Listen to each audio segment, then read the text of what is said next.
How you doing? It's Luke at Cloud Consultant. Today we're going to go over the only commands that you need for Terraform. This will be in two parts, beginner and advanced. Today's beginner, so let's start.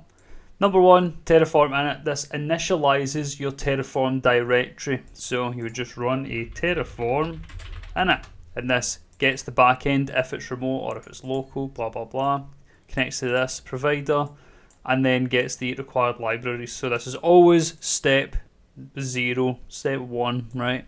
The next one is validate. What this does is it validates your configuration against what's expected based on the providers. So if we go to main, you can see here, right, let's remove that.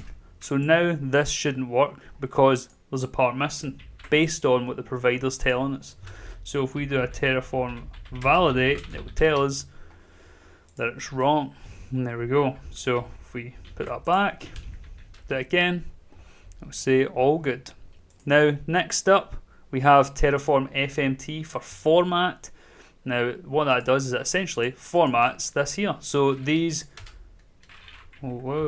these here we can see these are all in a line, these equals. If we change them so that they're not, and then we ought to run a Terraform format, it's going to push them all back together. There you go. Automatically formats your files, which is handy.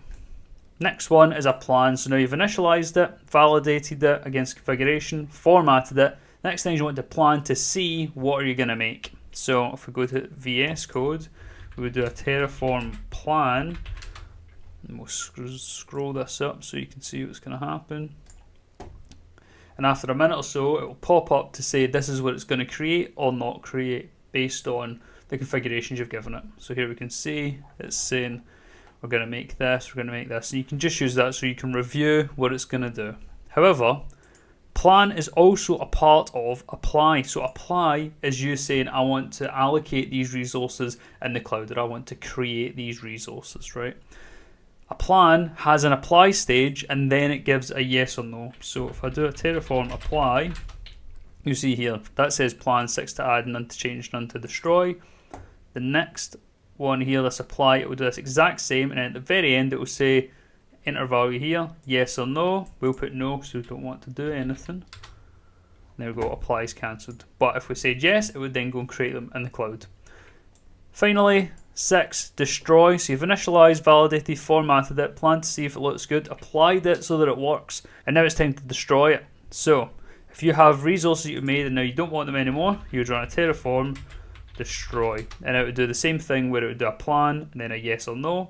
But in this instance, we don't have anything created, so nothing to destroy. And that's it. Come back for part 2 where we'll cover what do you actually use in the real world.